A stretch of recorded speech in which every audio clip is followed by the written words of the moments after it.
nos encontramos tristes, às vezes nos sentindo oprimidos pelas dificuldades do mundo, mas a palavra de Deus diz que nós nunca seremos abatidos. Sabe por quê? Porque existe um Deus que controla todas as coisas, um Deus que nos ama e cuida e guarda, protege e nos sustém. Eu não sei se você chegou hoje assim. Eu creio que não. Tenho certeza que você chegou na alegria de Jesus. Mas se você chegou triste, saiba que Deus tem feito um forte chamado para o teu coração. Porque nesse mundo, a Bíblia fala, tereis aflições, mas tem de bom ânimo. Eu venci o mundo. E Ele quer vencer o mundo por você também. Deus seja louvado pela tua presença. Antes de nós abrirmos a nossa Bíblia, eu quero convidá-lo a orar, buscar a orientação de Deus. Então, Senhor Deus, nós agradecemos porque temos a tua palavra em mãos para que possamos compreender. E mais ainda que compreender, queremos internalizá-la em nossos corações e mentes, para que daqui em diante possamos reproduzir apenas o amor do Senhor Jesus. E as pessoas vejam Ele em nós, para que cada vez mais a tua volta seja abreviada através do nosso testemunho e também da palavra que se nos sai da boca, que é inspirada pelo teu Santo Espírito. Seja com a igreja de 13 de janeiro, com as suas missões, com as suas pretensões para os próximos dias, para os próximos anos, que a palavra viva seja o cerne no coração de cada um desses homens e mulheres. Nós oramos em nome de Jesus, amém. Nós vamos começar lendo o capítulo 5 de Romanos. Capítulo 5 de Romanos. E antes de lermos, eu gostaria muito de agradecer ao convite da irmã Selma, que convidou, na verdade, a irmã Larissa, minha esposa, mas infelizmente a irmã Larissa não pôde vir. E eu falo para vocês o porquê e peço oração. A mãe dela fez hoje um procedimento de retirada de um nódulo no seio, né? E a Larissa já está as duas semanas sofrendo por antecipação, porque a gente é assim, né? Então ela tem sofrido porque ela confia em Deus, mas a gente tem medo do que pode ser, né? Então, a primeira biópsia que foi feita não foi conclusiva, não deu para saber se benigno ou se a outra coisa, que em nome de Jesus não vai ser. Então, o médico resolveu retirar todo o nódulo e assim ele vai fazer o procedimento de biópsia depois, para termos certeza. Graças a Deus, é pequeno. Se for a outra coisa que não vai ser, né, vai dar tempo de curar, de tratar da melhor forma possível. Mas eu creio num Deus que é de milagres. E pelo seu poder não será o que a gente não quer que seja. Amém? Então, em justificativa a isso, eu vim no lugar dela. Outra oportunidade ela virá. Então, o livro de Romanos, capítulo 5, começa com o título assim: Justificação pela fé e a paz com quem? Com Deus. Então, nós vamos ler o versículo 1 até o 5, depois vamos fazer uma parada. Sendo, pois, justificados pela fé, temos paz com Deus por nosso Senhor Jesus Cristo, pelo qual temos entrada pela fé e esta graça, na qual estamos firmes e nos gloriamos na esperança da glória de Deus. E não somente isto, mas também nos gloriamos nas tribulações, sabendo que a tribulação produz a paciência, e a paciência a experiência, e a experiência e a esperança não traz confusão, porquanto o amor de Deus está derramando em nosso coração pelo Espírito Santo que nos foi dado. Então veja que a justificação aí pela fé que traz a paz é uma sequência de ações, né, irmãos? Vamos recapitular. Nós somos justificados pelo quê? Pela fé. E temos paz através de quem? De Deus, na pessoa do Senhor Jesus Cristo, pelo qual temos entrada pela fé a esta graça, e nela estamos firmes. E nos gloriamos no quê? na glória de Deus. Então, é a própria glória de Deus que nos faz termos também parte neste envolvimento. E não somente isto, mas nos gloriamos nas tribulações, ou seja, as tribulações, elas são dadas mesmo normais nesta nossa vida. Então, se você está passando por uma tribulação, dê glória. Se você está passando por um momento difícil, dê glória. Você está passando por alegria, dê glória. Você está passando por grandes festas, dê glória. Sabe por quê? Porque neste mundo, depois do pecado, nós fomos dados à alegria, mas também fomos dados à tristeza. Se você está alegre, deixa eu te falar uma coisinha, vai passar. Você está contente, vai passar. Você está triste, também vai passar. A única certeza que nós temos por esse contexto aqui é que neste mundo as coisas passam, mas o que é que fica? A glória de Deus, que é manifesta conforme o teu comportamento diante dessas coisas. Então, as tribulações produzem paciência. Nós lidamos com a tribulação e ela vai nos ajudar a desenvolver um ponto importante da vida. Paciência. Eu sempre dou o exemplo do trânsito, né? Uma tribulação imensa, você estar atrasado, querer chegar no seu trabalho ou escola, enfim, e ter que enfrentar um congestionamento. Em Belém, por exemplo, vocês sabem como é, né? A gente tem uma oportunidade de ter paciência. E quem está dando essa oportunidade para você? É Deus. Você não nasce amando o seu próximo, como nós vimos na lição da escola sabatina, a gente precisa amar o próximo como a nós mesmos e também como amamos a Deus. Você não nasce amando, não, mas você precisa desenvolver o amor. Deus te dá o amor e Ele te dá a oportunidade de também amar, né? Então, Deus te dá o amor quando você está ligado a Ele, quando você ama a Ele, mas Ele também te dá a oportunidade de retribuir esse amor para outro, né? Então, se Ele te dá a oportunidade de ser paciente, Ele te dá a oportunidade de amar. Depois Ele diz, a paciência é que te dá um quê? Experiência. Quando vierem outras situações parecidas ou piores, você já vai estar preparado. E depois, a experiência produz a e a esperança não traz confusão, porque o amor de Deus está derramado em nosso coração. Então, creia, nesse momento o amor de Deus está no teu coração, porque quem nos concedeu?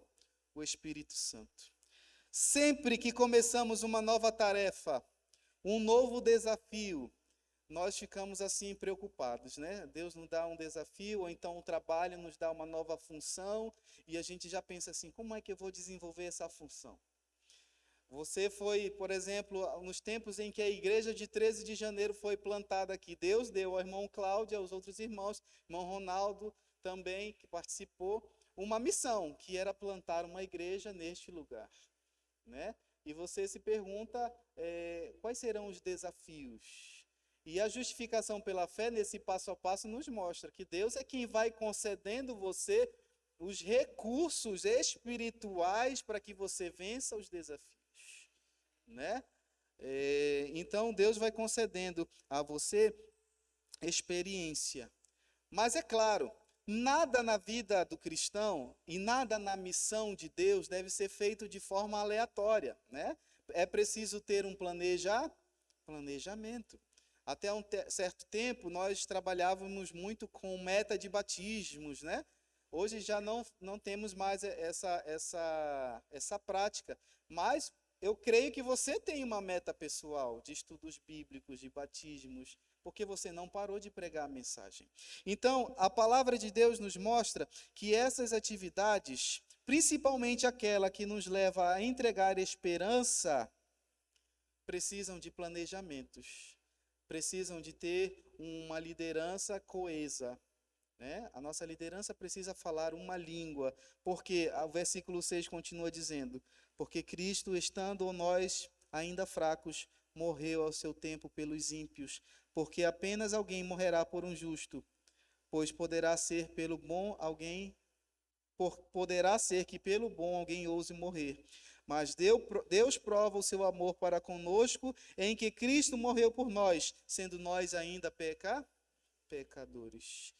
Né? O plano de Deus, o primeiro, o principal, era que houvesse uma redenção daqueles que eram pecadores. E agora, nós que fomos separados das trevas para a luz, precisamos ter um plano de ação. E que plano de ação é esse? O que está em jogo? Hoje é um dia importante para nós, muito importante. Nós achávamos que não conseguiríamos ter esse momento este ano. Hoje nós sairemos a pregar a mensagem de Deus com mais firmeza ainda, porque nós precisamos impactar este lugar. Nós precisamos mostrar o amor de Deus vívido no teu coração e no teu semblante. E para levar essa esperança, é preciso vencer as tribulações. É preciso ter fé de que Deus não nos desampara. Quando você vai para 2 Coríntios, eu gostaria que você fosse até lá. Segunda carta a Coríntios, capítulo 4.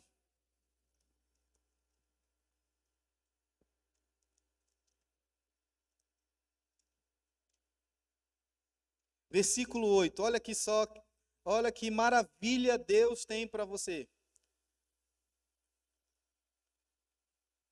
2 Coríntios 4, 8.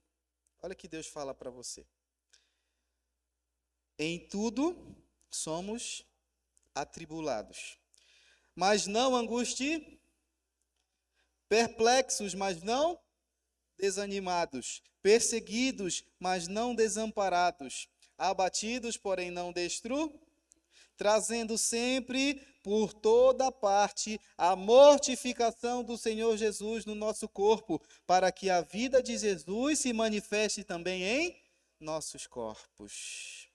Então Deus está falando para você que as tribulações que você passa e que traz a paciência e a experiência, elas são para que você cresça.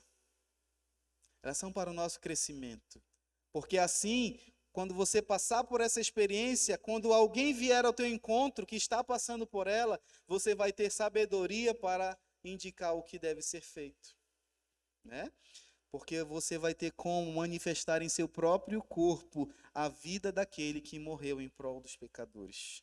O verso 11 continua dizendo: e assim nós que vivemos, estamos sempre entregues à morte por amor de Jesus, para que a vida de Jesus se manifeste também em nossa carne mortal. De maneira que em nós opera a morte, mas em vós, a vida. E temos, portanto, o mesmo espírito de fé, como está escrito: cri, por isso falei. Nós cremos também, por isso também falamos. É em razão da sua fé, da sua crença nesta palavra, é que você sente o desejo, enorme desejo de pregar a mensagem. Sabe o que é legal nisso? É porque você aprende a não ser mais eucêntrico. A mensagem de Deus para a tua vida é tão maravilhosa, tão perfeita, é tão maravilhosa a forma como Ele transformou o teu viver, que você não aguenta manter essa mensagem para você apenas. Você precisa falar, você precisa divulgar, porque você quer que outras pessoas que estavam lá onde você esteve tenham acesso a esta poderosa mensagem, né? Aí a gente começa a falar, senta alguém do nosso lado num ônibus, a gente fala. Alguém de nossa família que não tem a mesma mensagem, a gente chega e fala essa mensagem, porque ela está pronta a ser dita. Tamanho o amor de Deus que está manifestado em nosso corpo. Sabe, em Romanos 12, versículo 12, a gente contextualiza nessa questão da paciência, quando a gente diz assim, ó, Romanos 12, 12.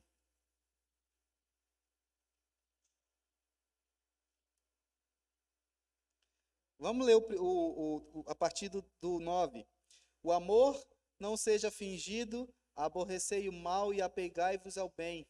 Amai-vos cordialmente uns aos outros com amor fraternal, proferindo-vos em honra uns aos outros.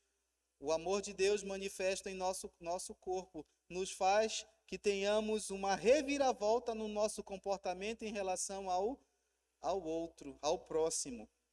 Não sejais vagarosos no cuidado, sede fervorosos no espírito, servindo e alegrai-vos na esperança, sede pacientes na tribulação, perseverai na oração, comunicai com os santos nas suas necessidades e segui a hospitalidade. Abençoai aos que vos perseguem, e abençoai e não amaldiçoeis. Alegrai-vos com os que se alegram e chorai com os que choram. O nosso papel nesta terra de sermos anunciadores de uma mensagem é também para que sejamos pessoas que têm empatia com os que estão aí fora. Aliás, não vou tão longe. É preciso a gente ter empatia com o nosso irmão que está aqui dentro, né? Porque o nosso olho, o nosso julgamento é um julgamento de um homem falho. Não estou dizendo que a gente tem que ser condescendente com o pecado do irmão. Mas eu não estou dizendo também que eu devo julgá-lo à extremidade pelo que ele faz. Se Cristo foi capaz de perdoar, por que nós não? Se já recebemos essa mensagem? Isso me lembra muito sobre o testemunho de Jonas. Lembram? Jonas assentou-se debaixo de uma árvore esperando que o povo de Nínive fosse destruído. E ele foi ali para pregar a mensagem que ele havia recebido. E ele fez um pré-julgamento e já os condenou à morte. E embora o salário do pecado seja de fato a morte, nós já fomos redimidos pelo sacrifício de Cristo. Jonas ainda não tinha dimensão desse plano de redenção. Por isso, para ele, era muito fácil dizer, o povo de Nínive é errado. Então, Senhor, pode queimar. E ele se abancou e queria assistir de camarote. E Deus ensinou para ele que não foi assim. Se você tem amor por uma árvore que você não criou, quanto mais eu pelo meu povo que criei. Então, o nosso olhar precisa ser um olhar de paciência. A nossa experiência com Deus deve levar à paciência e essa paciência à revelação do amor de Cristo em nós. Então, quando nós aprendemos a ter esta paciência, o Senhor nos ajuda a vencer as tribulações. Mas para isso é preciso, Romanos 12:12, perseverar na oração. Sabe? Antes de fazer qualquer coisa, antes de tentar resolver qualquer problema, qualquer situação, o que nós precisamos fazer antes, irmãos? Orar. Nós precisamos orar entregando as nossas vidas à mão de Deus. E eu gostaria que você abrisse a sua Bíblia de novo em Efésios, agora. Efésios.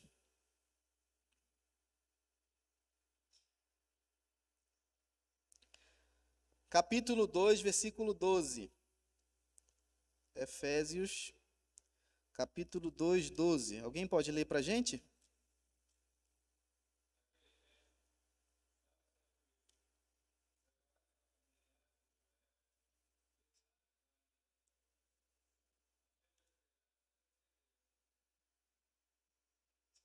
Então, olha só o que a palavra diz. Estáveis naquele tempo sem Cristo, separados da comunidade de Israel, e estranhos aos pactos da promessa, não tendo esperança e sem Deus no mundo. O cristão hoje tem a oportunidade de receber porção dobrada do Espírito Santo através da palavra de Deus.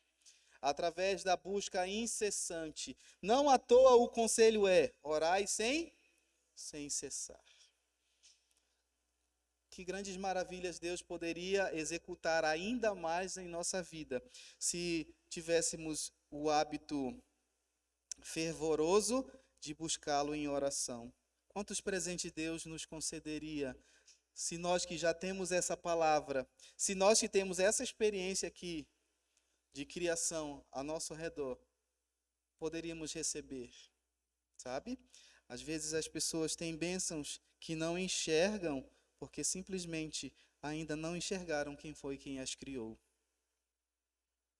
Às vezes nós baseamos as nossas bênçãos apenas naquelas coisas que nós temos.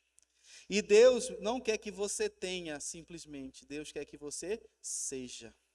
Sabe por que as pessoas sofrem hoje no mundo da pós-modernidade, no mundo contemporâneo? Porque elas estão demais ataviadas ao ter e de menos ao ser. Deus quer que você seja bondoso, lembra do fruto do Espírito? Deus quer que você tenha amor. Deus quer que você seja longânimo. Isso é ser, isso não é ter. A esperança, irmãos, nos leva a um futuro melhor.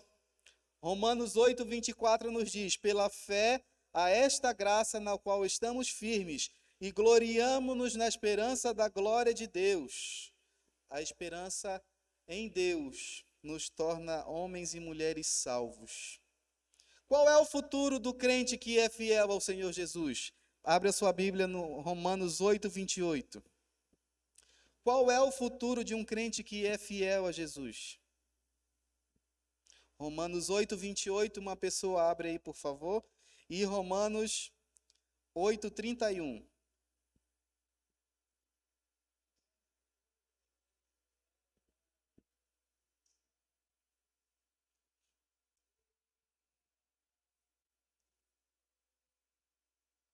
Então sabemos que todas as coisas cooperam para aqueles que amam a Deus. Qual é o futuro do crente, então?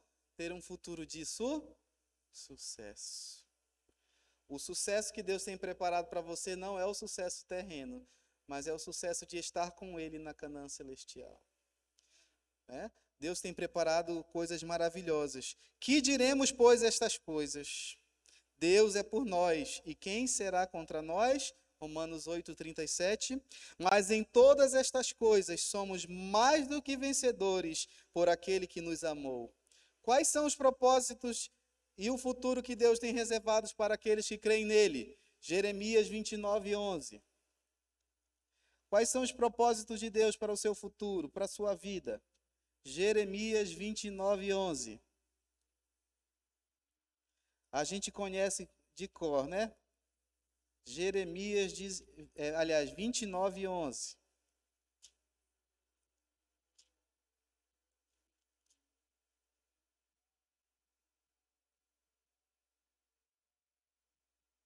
Eu é que sei, olha só, que pensamento que tenho sobre vós, diz o Senhor, pensamentos de paz e não de mal, para vos dar o fim que vocês desejam. Então Deus tem sondado os nossos corações, Deus tem sondado as nossas mentes, e Ele sabe o que passa no teu coração. Ele sabe quando você está triste, Ele sabe quando você está feliz, e Ele quer dar o fim que vocês desejam, um fim de paz, sabe? Paz é uma palavra que está na matriz da palavra paciência. Ter paciência também indica que você tem paz. Deus quer entregar para você este futuro. Depois em Oséias 2, 14. Oséias 2, 14 e 15.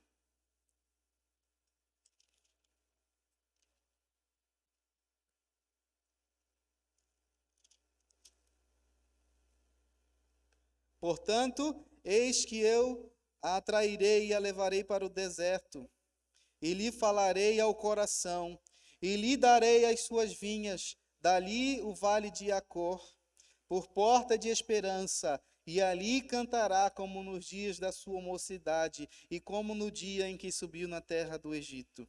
E acontecerá naquele dia, diz o Senhor, que me chamarás meu marido, e não me chamarás mais meu Baal. Olha só, a palavra de Deus em Oséias, indicando que algumas vezes Deus nos separa para o deserto, para as tribulações, para que a gente possa reconhecê-lo novamente como o Deus de nossas vidas. As tribulações nos preparam O povo no Egito passou pela tribulação necessária, para que eles pudessem, no deserto, reconhecer quem era Deus de fato. E é na tribulação que Deus está ali, ó, te auxiliando. Porque Deus também responde no silêncio, embora às vezes a gente esteja acostumado com um barulho. Mas quando Deus não te responde, o próprio silêncio dele é uma resposta, que você vai entender futuramente. Aí, como sempre, nós somos dados a dizer, aquela tribulação de fato me ensinou tal coisa e tal coisa. Aquilo serviu para o meu crescimento. Quantas vezes já não fizemos isso? Deus precisa que você passe pela tribulação, para que você aprenda. Nem sempre você vai aprender apenas na bonança. Embora depois da tempestade venha sempre a bonança. Depois que piora, irmão, melhora. Esse devia ser o nosso pensamento. Às vezes a situação está crítica, está difícil, mas depois dessa situação sempre melhora. Se você está passando por um problema, creia, esse problema vai passar e a situação vai melhorar. Esse deserto não é para sempre. Esse deserto não é para sempre. Mas ele é um prenúncio de que um dia virá uma terra perfeita, feita pelas próprias mãos do Criador. Deus tem preparado para nós um lugar e um futuro melhor. Deus tem preparado para você um futuro digno, onde você não vai mais sofrer com as doenças, onde você não vai mais padecer com as mazelas, onde nós não teremos pandemias, né? Nós não vamos ver os nossos queridos morrendo. Nós não vamos ter mais que dar testemunhos como o que eu dei hoje. Porque para mim é um sofrimento também. A minha sogra, dizem que a sogra é a segunda mãe, né? E a minha sogra é de fato uma segunda mãe, né? E nós temos orado para que Deus abençoe. Mas mesmo assim o nosso coração ele fica contrito, ele fica triste, porque o nosso caráter de humano nos impele a este sofrimento. Mas existe um Deus que pode todas as coisas. A esperança nos leva a conquistar as promessas de Deus. Vamos voltar a Romanos, versículo 4. Aliás, capítulo 4. Romanos 4, verso 17 e 18. Romanos 4, 17 e 18.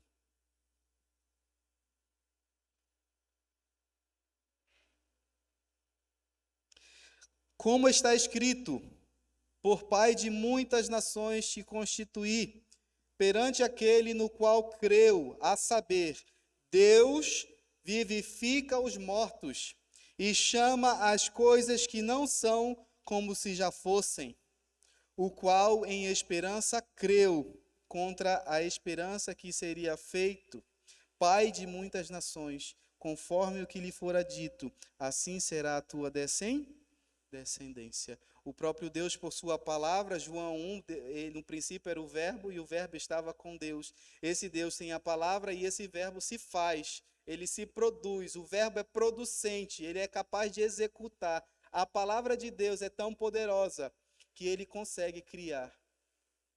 Ele consegue criar. O homem não consegue criar, o homem destrói. Olha o contraste. O homem transforma. Só que nesse ímpeto de transformar, o homem destrói e Deus cria. Ainda te digo mais, Deus tem a capacidade de recriar. Porque um dia você vai ser recriado também. Você vai ser transformado para o melhor possível. Você já foi feito um dia à imagem de Deus. O pecado tirou essa virtude, mas você vai voltar a ser semelhante a Cristo, né? Você hoje é filho de Deus, e esse Deus tem o poder de vivificar os mortos. Mas deixa eu fazer um parêntese aqui. Não precisa perder o fôlego de vida para estar morto. Em alguns momentos, nós estamos aqui na igreja de corpo presente, mas a nossa cabeça está em outros lugares. A nossa espiritualidade às vezes não está bem. E muitas vezes nós deixamos que coisas nos tirem essa espiritualidade. Às vezes nós estamos mortos, mas Deus, por sua palavra, o Verbo, é capaz de vivificar os mortos e chama as coisas que não são, não existem, mas o seu poder é capaz de fazê-las. E Deus tem poder para dar esperança àquele que crê. Crê somente e serás salvo. Veja que riquíssimo é a palavra de Deus quando ele nos concede a esperança. Deus disse que havia esperança até para uma árvore cortada, em Jó 14:7. Porque há esperança para a árvore, pois mesmo cortada, ainda se renovará e não cessarão os seus rebentos. Em Ezequiel 37:11, Deus foi capaz de fazer de um vale de ossos ressurgir, ossos secos. Né? Quem tem poder para trazer vida a um corpo já desanimado, com o coração parado? Mas Deus foi capaz de trazer vida a restos mortais, ossos secos. Quanto mais o que Ele pode fazer na tua vida agora, se você se dispuser a receber essas bênçãos. Portanto, creia, no assim diz o Senhor: eis que abrirei a vossa sepultura e vos farei sair dela, ó povo meu. Ellen White fala que no momento em que Jesus foi ter com Lázaro, depois de morto, 4 dias de sepultamento, ele precisava ser específico, dizendo o nome de Lázaro. Lázaro, sai para fora. Porque se ele não dissesse o nome de Lázaro, todos os que haviam morrido e que estavam ali sepultados ressurgiriam pelo poder da palavra de Deus. Lembra o texto anterior? Deus é tão poderoso que ele chama o que não é e passa a ser. Então, se ele não chama o nome de Lázaro em específico, ele ia fazer ressurgir todas aquelas pessoas ali. Quanto mais o que Deus pode fazer na tua vida. E Deus hoje tem falado assim no teu coração: Cláudio, sai para fora. Ele tem falado para o Yuri: Yuri, sai para fora destas prisões que te aprisionam. Eu posso remover esta pedra que te impede de viver em plenitude, que te impede de viver com o Senhor Jesus, como a videira nos ensina, aquele ramo que dá frutos. Eu tenho te chamado. Todos os dias eu tenho te chamado. E o Senhor não cessa, porque Ele não desiste de você. Mas é preciso que nós tenhamos uma parte. Deus faz 80% do processo e você precisa fazer a última parte, Apocalipse 3, versículo 20. Eis que estou à porta e bato. Se alguém ouvir, eu entrarei e cearei com ele e ele comigo. O Senhor tem muito a fazer pelo seu povo. O Senhor não se esqueceu. Pelo contrário, o Senhor tem ouvido a tua voz.